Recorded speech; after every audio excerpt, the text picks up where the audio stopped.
All right, it seems like this is on and works and everything, so Yay. we'll get things rolling. Thanks to everybody who showed up. So this is Queer Divinities, Diversifying Your Fantasy Religion. I'm Wes Schneider. I am editor-in-chief at Paizo Publishing. We make the Pathfinder role-playing game, and with me we've got... I'm Jeremy Crawford. Hello, everyone. I'm the lead designer of the 5th edition Player's Handbook for Dungeons & Dragons, as well as the co-lead designer of just Dungeons & Dragons in general. Work at Wizards of the Coast. I'm Steve Kenson. I am a staff designer with Green Ronin Publishing out of Seattle, freelance game designer, and in the interest of full disclosure, high priest of a nonprofit called the Temple of Witchcraft, and neo-pagan minister. That's hard to follow. I'm Lauren Komp. I'm an associate producer at Voltage Entertainment. They make visual novel romance games for women. And I have also done some work with Paizo with Little Red Goblin Games in the past.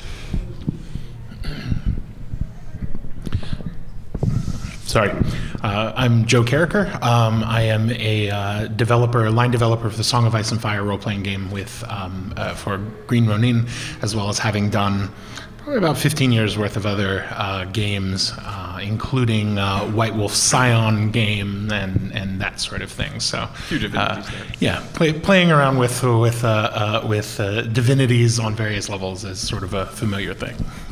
So one of the big questions here is really? This seems like a totally niche idea. Like, what? We're talking about gods being queer. Like, why are we even doing this? One of the conceits here, though, is that pretty much, I'm guessing that most of the people in this room fancy themselves creative types, whether you are playing role-playing games, whether you are GMing games, whether you are writing fiction or your own novels or whatever have you. You have some interest in fantasy, in worlds that have neat pantheons of deities or fantastic beings or monsters or whatever have you. In many of these games, something that you see again and again is the fantasy religion, something that's typically sort of pseudo-based off of classical mythology. You've got your Zeus-like characters, you've got your Apollos and Athenas, so your Thors and Odins, etc., etc. But something that you don't see factored in very often into your pantheons full of gods of thunder and goddesses of the hearth and whatnot is, where's the deity of bisexuality, of homosexuality? Who is the transgender deity? Does that exist? Does that not exist? Why is that not one of the deities in A Song of Ice and Fire? Why is that not something that you see in Middle-earth, for example? Why isn't it there? And if it was there, how does that change that story? So one of the things that I want to start out with is that even true? Are we not seeing those characters? Like, why don't we have or rather, where is the queerness in the Greek pantheon, for example? Does that just not exist? You're soaking in it. So let's start right there. So classical mythology, something that so much of fantasy mythology takes influence from, or at least has a nod toward, or at least has the very sort of 5th grade kind of influence from. Where in the real world are the queer divinities? Oh, after you. Well, and one of the reasons why this whole question is important to us, not only as creators, but also as game players, is a mythology says so much about a world and a culture. And a culture.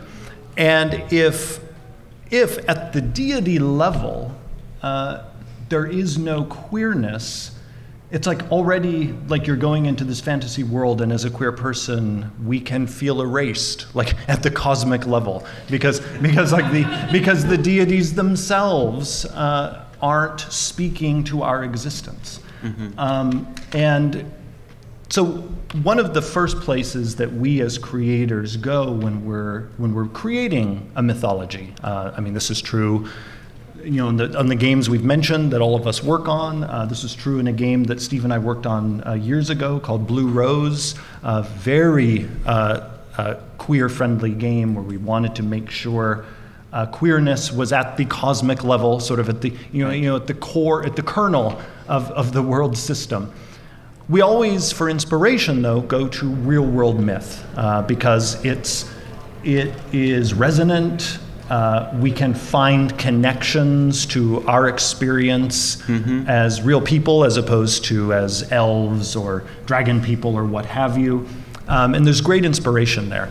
But the challenge is really digging into the richness of our own world's mythology as a queer person and realize really how much of our history as queer people has been erased.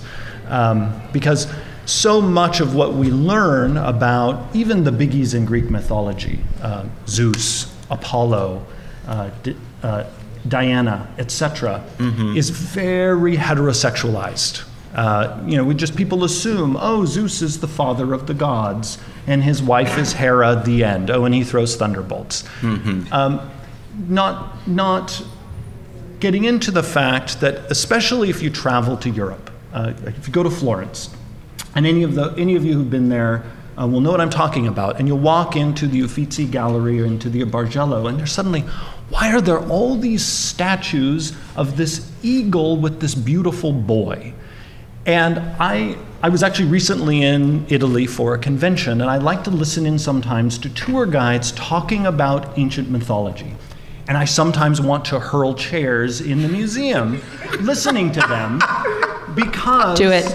because they will say, oh, and here's Ganymede and the owl, a mythological story. And they move right along. Right. And omitting the fact, I'm sorry, an eagle. And I was just going to say, they even get the bird wrong? No, it is. Like, wow. See, I'm already getting blind Total with disrespect. rage and misspeaking.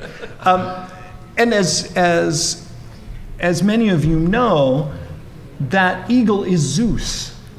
And the entire story, which you can read about in Ovid's Metamorphoses, is about Zeus being so enamored of this lovely young man that he flies him up into the heavens to be his cupbearer. And this is not a kind of like innocent Because story. nothing impresses the hotties like shape-shifting. Yeah, that's right. Now, you will often, though, hear the stories of Zeus transforming into a bull and seducing Europa, etc. But in the ancient myths, the story of Zeus and Ganymede is presented with the same prominence as the opposite sex story. And so one of the things to remember is even in our own world, this idea that everything is sort of assumed to be straight unless told otherwise wasn't represented even in our own ancient mythologies.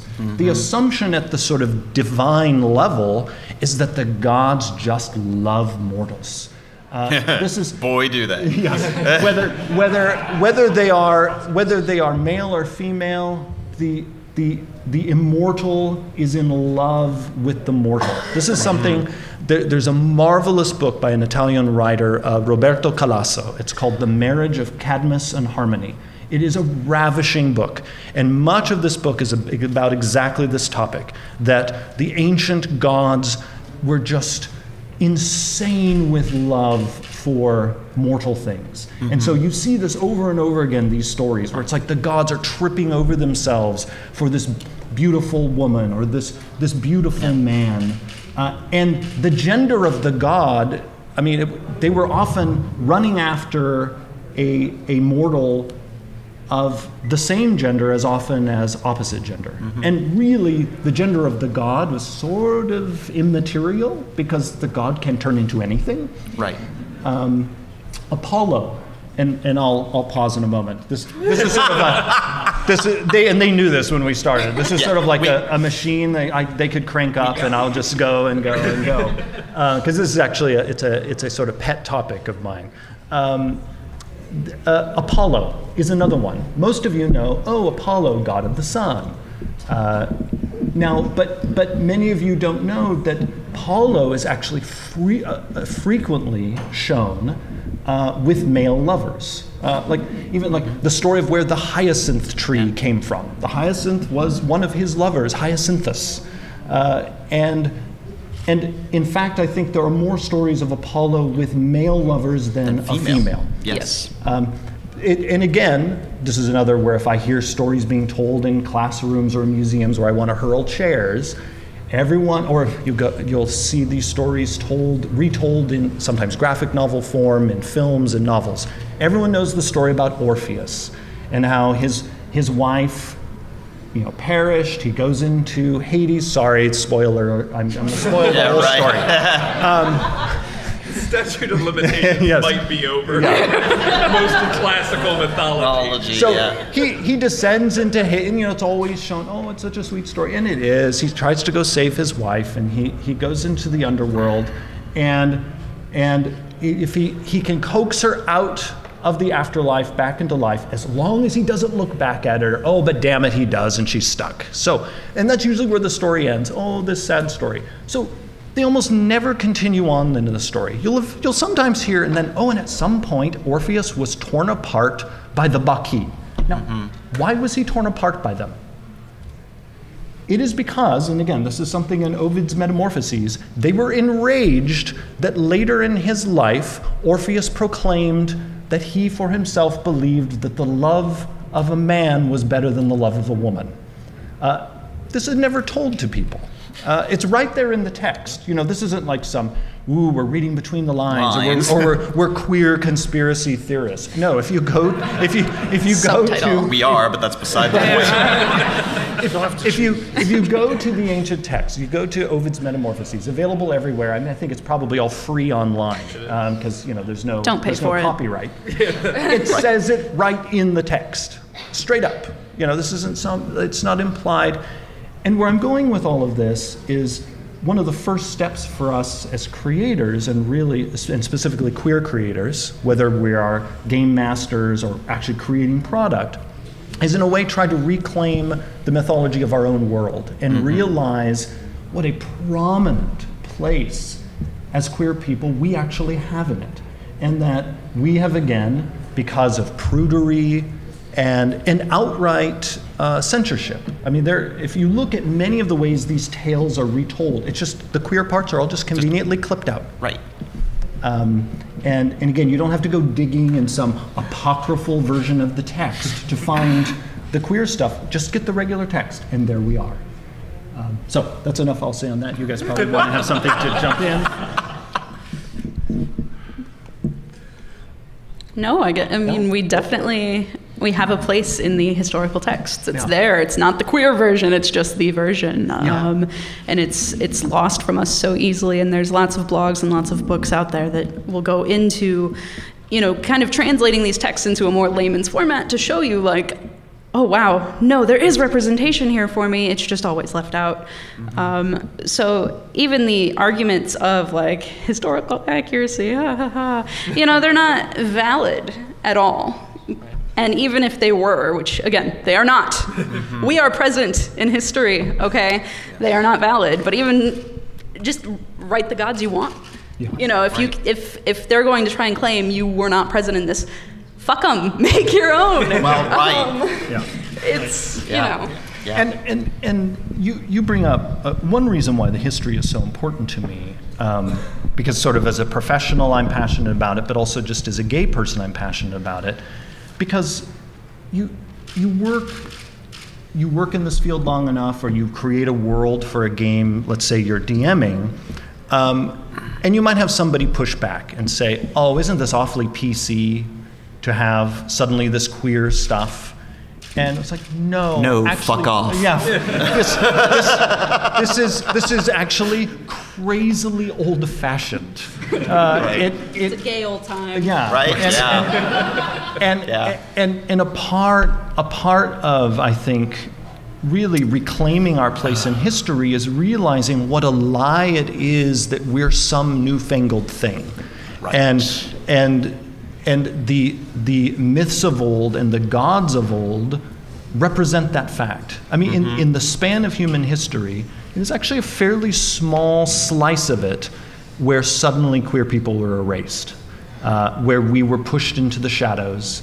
I mean, it's amazing to me, just as another example of this, that many Americans don't know that our system of democracy, which we credit to ancient Greece, largely arose because of an uprising in ancient Athens against the tyrant there.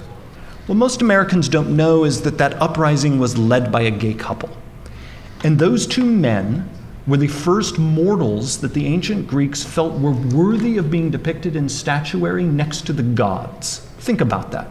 That in the ancient world, at least in ancient Greece, which is so foundational for Western culture, the first mortals thought worthy to be depicted next to the gods was a gay couple. So the next time someone says, this is this newfangled thing, think about that. Yeah. Think about that. And it's funny. I always find it fascinating the things that snap people's suspenders of disbelief. The people who are fascinated with accurately modeling the misogyny or the just general vileness of medieval culture, for example, in their fantasy worlds, and we'll go on and on about the silver standard versus the gold standard of their fantasy economies. At the same time, we'll recoil from the notion of, well, as it so happens, there's this vast body of queer mythology out there that's super historically accurate. How about we include that? Well, no. We don't want to put politics into our recreation. Right. Well, I mean, I think that leads into an interesting question. So say we've got creators out here who are creating their own pantheons and whatnot. Right. And you've slapped in you've got your deity of thunder and lightning and spears and bisexuality. Sure. Does that mean that homophobia just goes away? Well, that's an interesting, and let's actually shift, speaking of the sort of creation of pantheons and all of that, shift the focus a bit from the historic to sort of, shall we say, the cosmic. The mythology in a setting, especially a fantasy setting, which is presumably pre-industrial, and in many ways either pre or, I don't even know how to say it, almost not scientific. Mythology essentially serves the function of, one, replacing science as the way of explaining how everything is the way it is. Why is this? Why this? Why not this? Why does the sun come up in the morning? Where does it go at night? Pretty much all the mysteries of the world, mythology is meant to answer those things. Mythology is also meant to serve as a mirror. When we say that we are made in the God's image, that is, for mythological cultures, literally true.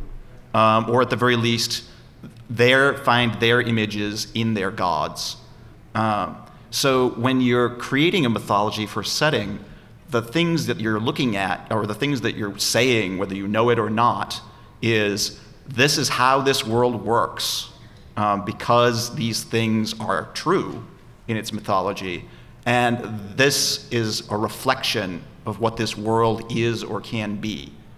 So if the gods, or some of them or all of them, are mercurial, transgendered shapeshifters who are vastly omnisexual, that says a lot about the notions of gender and sexuality in the world. If some of the gods are homosexual or bisexual or omnisexual, because mythological gods will have sex with anything, or in the form of anything, then you're saying certain things about what the culture understands and expects of people.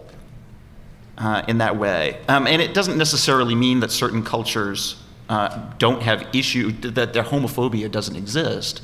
To use a specific example from Blue Rose, we wanted to introduce the issue of homophobia as a cultural issue as part of the setting, but the setting's mythology is also very queer-friendly.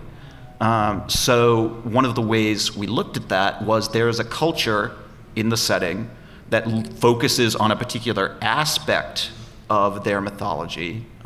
In this particular case, they're very focused on the deities of hearth and home and sort of the nuclear family of a male and female couple who raised children, because that was something that was at one point in their history essential to their survival as a culture.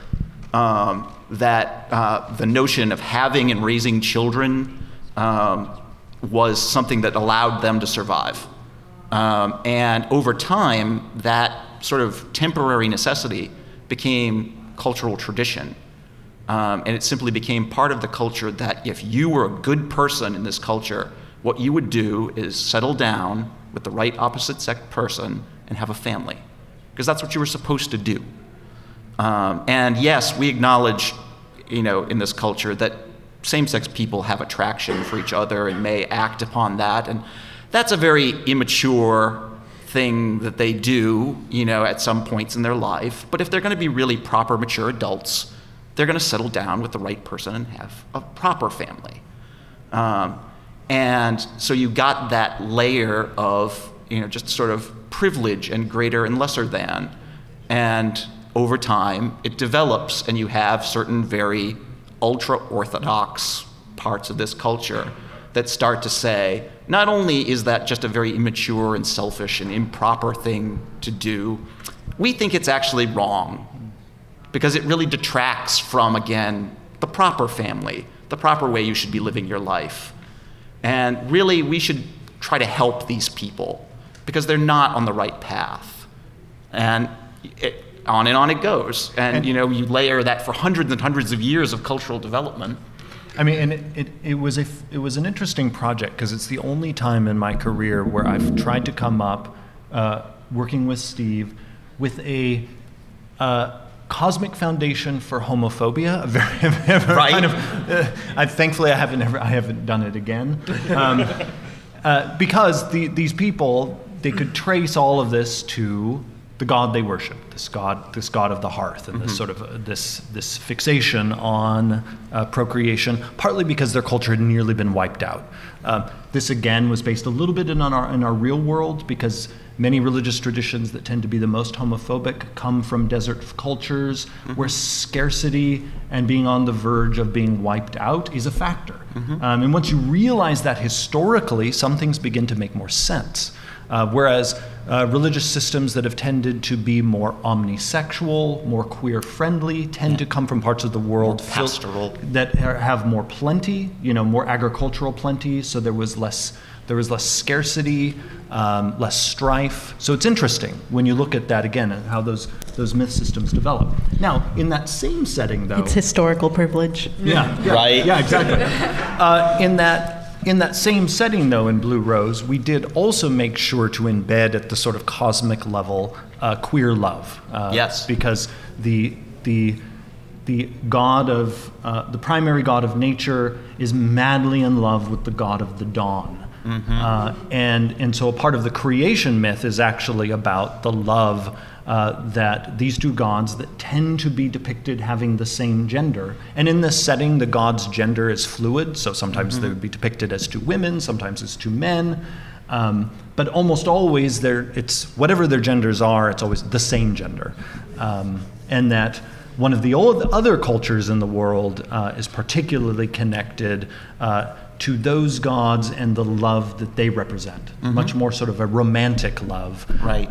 Rather than a love that is sort of productive in terms of children and whatnot. And so again, because those were themes we wanted to tease out in the narrative of the game, we embedded it at the cosmic level, which if you're creating a pantheon for a fantasy world, you get to do, because one of the fun things about doing this kind of myth making is in a fantasy game, the gods are real. Right. And unlike in our world where even if a person has belief, there's question marks. You know, they're not beings appearing before us and making it all clear. But if you're in a fantasy setting, that question mark can go away because, well, yeah, the god's right there, or is, you know, or the god's servant is right there, you know, hurling lightning, or, you know, wielding magic that is a clear manifestation. So the question of doubt is actually not in the equation, and so it's instead you get to play with sort of metaphor made flesh. And that's why it's often important to sort of think about the story you want to tell in the world, and then see how can the gods of that world be a part of that story. Because then that shapes culture on the other end. Because as in our own world, so much of culture is tied up in myth making. Right. So probably one of the most sort of interesting facets of this question to me is like the cosmological aspects, obviously very interesting, right, from sort of a broader scope. But at least for me as a creator, I always want to know not just where queerness fits into sort of the macrocosm, but also the microcosm, right? Like where does it exist in the religious structures that propagate the worship of these divinities? And if that's a topic of any interest to you, I cannot. There's a book called Blossom of Bone that looks at a history of where. Pardon me, where orientation and genderqueer folk have fitted into various religious structures through a variety of cultures over the years. Yes. And it looks at things like the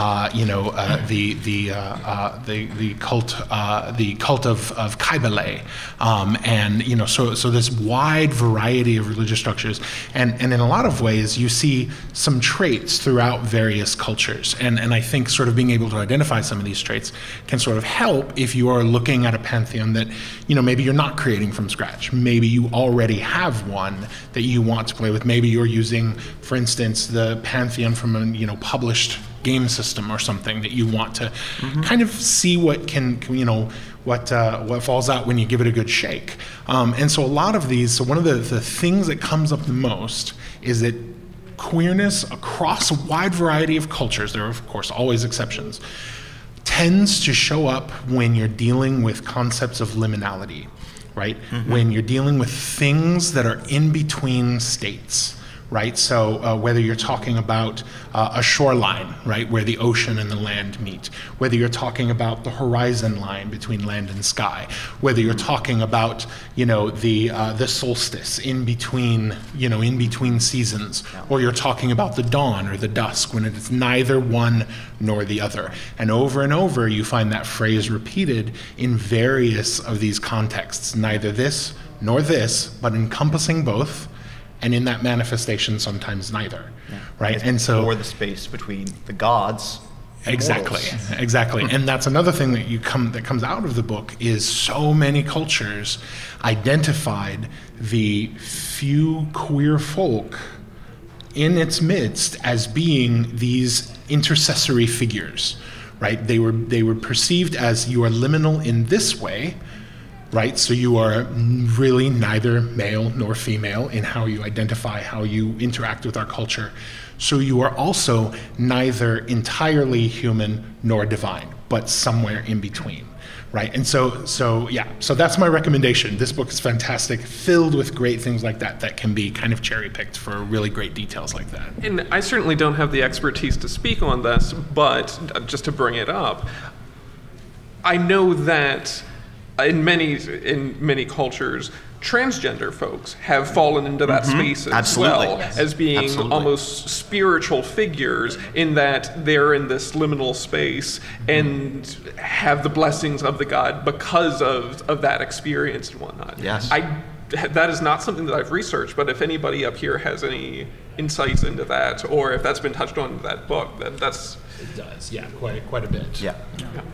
And it's just such a thing across all different cultures and religions, real world. You know, there's two spirits in different native religions, that sort of thing, across many different continents and cultures. Yeah. And yeah, it's definitely out there to use as your base, as a starting point of, oh, okay, this is a thing.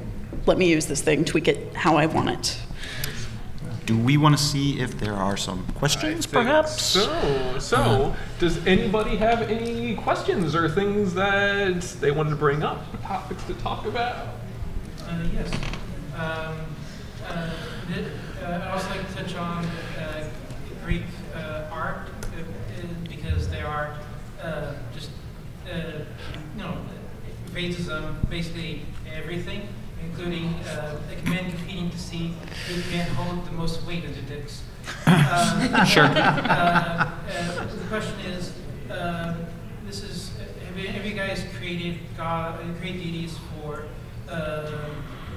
urban, present, or create deities for present or future urban fantasy? Oh, good question. Yeah. Sorta, yeah.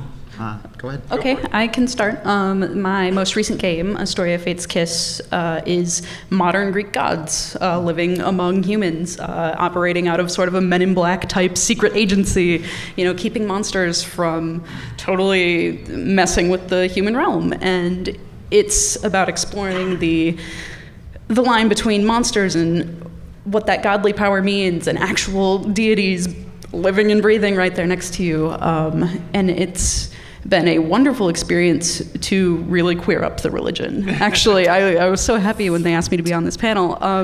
One of our major sub-characters is a non-binary child of Aphrodite, because that's definitely a thing that would be real. Aphrodite came from somewhere. It's exactly. So, you find ways to...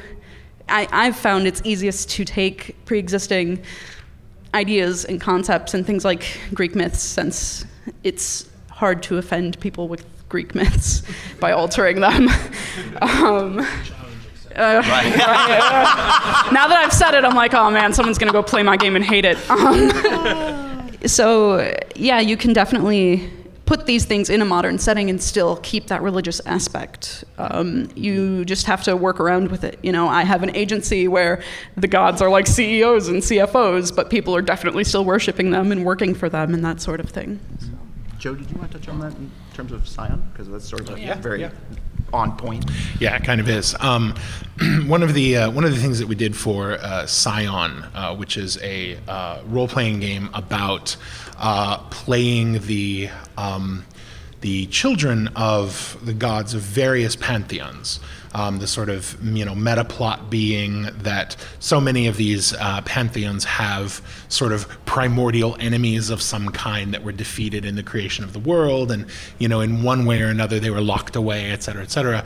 And then something in the very recent past happens, and that prison breaks. And then all of these things begin escaping, and so the gods are like, well, looks like we need some, heroes in the classical sense again.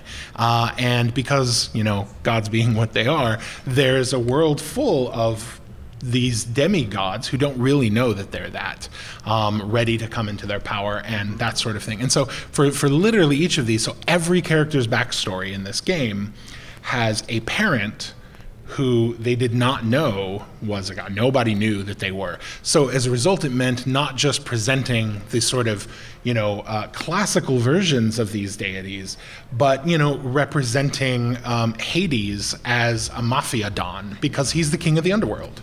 And these sorts of things, right? Yeah. Our Hades are very different. and like running with these sorts of things, saying, what is the overall theme of this deity? How would that sort of manifest through the lens of the more modern world? And frankly, being willing to run with exactly that kind of wordplay and that sort of thing. Because we can all appreciate a good groan at a pun and whatnot these days, but in a lot of cultures, those sorts of like dual meanings, dual purpose to language was magic, was literal Words magic. have power. Yeah. All right, other questions? Right here. One of the things that seems that you guys are talking about is connecting sex, or actually sex practices, with an identity as well. But at the same time, some of you mentioned some of the gods are omnisexual or have sex with anything. So people can have sex with anything as well. Sure. And have that be a thing. But do you guys feel like you have to also have identities that are set aside or approved or acknowledged? Or is it just a matter that you can have a race of people that just have sex with whoever they feel like that day, and may not really think of themselves as being any particular identity except us. Well, this touches on something I've often found kind of funny in a lot, over the years, in a lot of fantasy games, where there'd be people who are sort of aghast if suddenly there's queer content, but they won't blink about there being a half-orc. And because there's this sort of, there's this assumption, well, as long as they have male and female parts, their species doesn't matter. So in a way, the interspecies thing in fantasy has been sort of the rage for decades. And that's why I always think it's bizarre that it's somehow more taboo for two people of the same species who happen to, to be same-sex, for that is somehow, again, more remarkable. Right. But, again, you get a... Mommy, where do half-dragons come from? Right. It's like, let me tell you about the queer people first. Right. But, yeah, that goes back to what is the story you want to tell when you create a pantheon about the fantasy world you're creating. And so if it is a world where there is a fluidity of love and eroticism, not only among sexes, but even among different humanoid species, then you would want to, I think, represent that at the deity level. That make sure that these are gods who have many forms. They not only appear as humans and elves and bear folk or whatever the humanoid species are in that world. And also have them have fluid gender, etc. Whereas if you're really wanting to tell a story about particular identities, then maybe the gods' identities become more fixed. They're always depicted having a particular gender. They're always depicted associated with a particular species. Yeah, you bake it in. You bake it into the world you're building. Right. Right. And one thing to keep in mind in terms of the creation of cultural identities is the notion of the sort of the mainstream or the overculture that you're creating. One of the interesting aspects, I'm working on a new edition of Blue Rose now, and one of the interesting aspects of the setting that in hindsight kind of got overlooked, and we need to apparently call out in more obvious, we're too subtle, we need to be called out in more detail, is there are very specific sort of cultural identities for gay and straight people in the setting, and we even have in-setting terms for it, so you don't actually have to use the terms gay and straight. There's a whole cultural myth, the whole 9 yards. And there was a lot of questions about the issue of bisexual erasure, or like, where are the bisexuals? And the thing that we needed to call out is the reason that there are specific terms for gay and straight people is because everyone else is bi. There's a small straight minority and there's a small gay minority on either end of this big bell curve. The reason there's no word for bisexual is because that's what their word for normal is. Right. So it's the stuff that no one notices because it's prevalent, and so you have to take that sort of default identity into account as well. And when you're talking identities, usually you're talking something that is something other than that. And going back to how that relates to our own world, it's really hard for the modern person to wrap their head around the fact that in the ancient world, the default assumption, and again, they didn't use the terms we use today, but the default assumption actually is that a human being was bi, because desire was just desire, and oddly, and unfortunately, this resulted in some bad relationships. They didn't associate love with lifelong mating. It's actually a kind of wonderful modern invention that we think you should actually love the person you marry. Right. Because for them, your erotic desire whether it was for a person of the same sex, the opposite sex, or both, was actually a completely different consideration from whether you're going to marry someone and start a family, because it wasn't even assumed that you had to be in love with the person you were marrying. No. And so you'll see in some of the ancient texts, it's just sort of like, yeah, whatever. He and this woman are married, but she has this woman she sees on the side. He has a man he sees on the side, and just so it goes. Right. Because the notions of identity were different from our notions now. One, again, we've been mentioning books. One wonderful way to delve into some of this, in a very accessible way, is Michel Foucault's History of Sexuality. You can jump past the first volume unless you're really in the mood for the more theoretical side of this question. The first volume is the sort of more philosophical one. I would say if you're interested, especially on sort of pantheon building and thinking about different ways of building culture in a fantasy world, jump to volume 2 and 3, and your mind will be blown. When I read it when I think it was a late teenager, and reading about our own history as human beings, it was like more mind-blowing than like reading some science fiction novel about people on some made-up other world. To just realize, my God, human beings are so wonderfully diverse, and our entire view of ourselves can shift over time. Right. And like almost all of our modern assumptions about mating, love, desire, right, is fairly recent. Are just as made up as all of the other ones. Yeah. And so again, check out Michel Foucault's The History of Sexuality, especially volume 2 and volume 3. You don't have to read volume 1 to go into 2 and 3.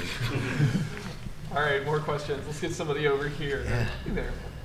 Hi, but I like the reference to Foucault, though I'm going to kind of go back to the first one of this question. So I've noticed that our conversation so far has been very driven by questions of history and maybe anthropological interest. And of course, while a reference to ancient Greek is very important for the historical development of, say, Western European identity, what you get from the first Foucault book is that this is a modern convention, right?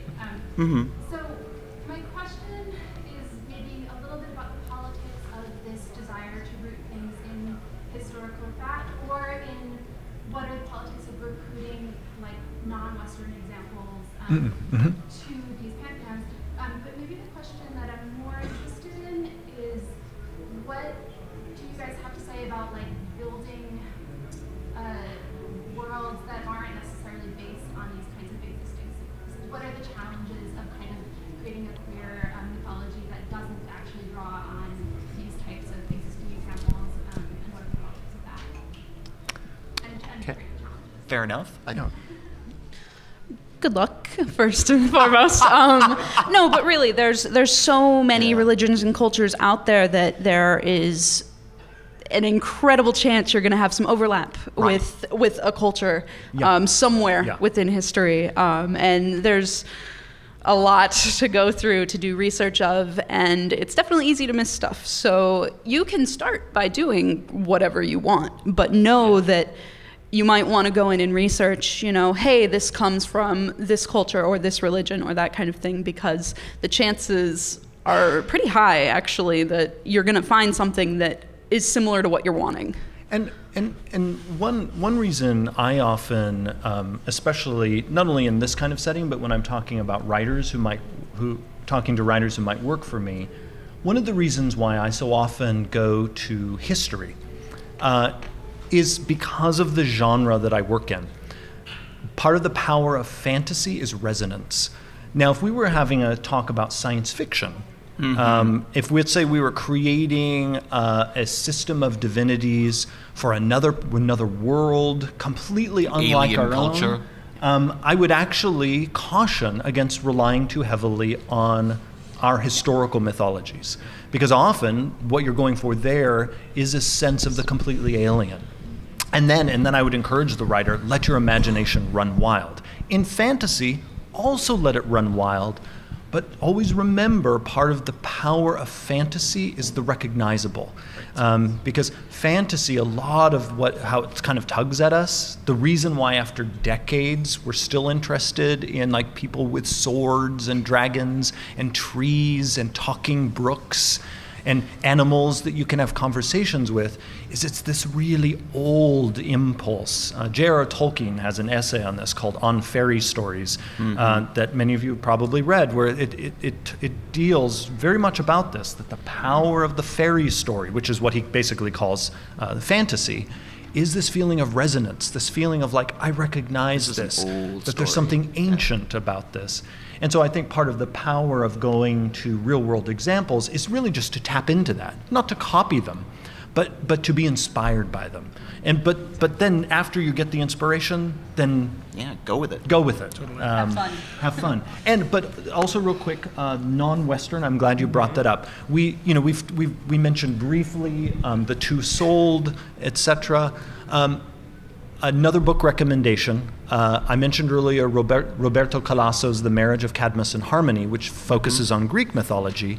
He has a companion volume called Ka, which focuses on Vedic mythology. And it is equally ravishing. Especially if you're mostly familiar with Western mythology, it's going to be a little more slow going because he just does a deep plunge into Vedic stories, but it is spectacular, glorious, and really again shows this in the ancient world, not only in the West but also in the East, this very fluid view of the human being. Because also in the Indian subcontinent, the deities often had many forms, many loves. And again, it's quite spectacular and inspiring. I think we've got about 5 minutes. Joe, did you? I just want to add really quickly to that. If you would like to see an author who has basically taken a very sort of non-historical approach to designing a pantheon that has queer elements to it, but that also emphasizes, like, whoever your gods are, that's going to be reflected in the culture that your stories are taking place into. I cannot begin to recommend highly enough N.K. Jemison's The Inheritance trilogy, which starts with a book called 100,000 Kingdoms, and it is superb. It is absolutely fantastic. Yeah, just yeah. All right, let's see if we can get one more lightning round question in here. Anyone on this side? You up? When you're talking about drawing inspiration from real-world religions, and in some cases religions that are still actually observed by cultures around the world, how do you ensure that you're doing so in a respectful way? That's a very good question. What those traditions mean to the people who are still observing. May I? Go for it. Well, speaking as somebody who does in fact worship a lot of these gods, I guess the best, it's a bit of a cop-out, but the best answer to say in terms of trying to be respectful is be respectful. Don't necessarily treat people's religions like toys. But I also have a fairly broad, notion of religion. I think that gods are made out of myths and stories, and that stories are meant to change and evolve over time, and that there's not necessarily anything wrong with that. People who have a much more, shall we say, orthodox view of things may take you have to be aware, may take a certain amount of offense at the notion of their very real deity being treated as a character in your story, or a toy figure for you to play with, and that's something to be aware of, and it's actually one of the very good reasons why a lot of fantasy mythology does not actually use real world mythological characters, when it's much, much easier to make up an Aphrodite analog who is the goddess of love, and who has, as Jeremy says, that resonance with that myth, but is not Aphrodite, the Greek goddess, and therefore you sidestep both issues of historical accuracy, of people arguing, oh, well, that's not what Aphrodite worship was like at all, as well as the issue of reducing a figure that many people do in this age now, right now, do worship as a goddess, to just a character in somebody's fantasy game. And also, if you really want to use an existing religion or culture, consult if possible. There are scholars for everything who would love to talk to you for hours and hours and hours and hours and hours yes. about this topic that you're wanting to include. And if possible, please pay them. Like you are coming to them because of a skill or knowledge they hold. And honestly, I cannot recommend consulting people who know what they're talking about enough, because that is the best way to make sure you're doing it justice. And again, that's one reason why we so often talk about take inspiration rather than necessarily just taking the real world thing and plunking it into your worlds. Unless you're assured that you're doing so respectfully, and you have a powerful story you want to tell. Yeah. I mean, that it can be a legitimate thing to do, for sure. Joe, where can folks find Scion? Find game stores everywhere. Scion, there is a second edition of the game that is being worked up even as we speak that has not been released yet, but that is available from Onyx Path Publishing. Lauren, where can folks find your game? Astoria's Fate's Kiss is on iOS and Android, and it's by Voltage Entertainment. And we've heard a lot about Blue Rose, so where can folks Yes, find that? Blue Rose second edition is currently in its design and development process, coming soon next summer from Green Ronin Publishing. You can check out all the news on greenronin.com. We'll be continuing to update things as they progress. Anything else you want to suggest? You can find D&D on the Wizards of the Coast website and on Amazon.com. Right. Same with Pathfinder on the Paizo website and also on Amazon. Right. It's true. Right. Just let your imaginations run wild. Yeah, make myths, make stories. That's the thing. Make games, have fun. Right. Thank you all for coming. Thanks, everyone.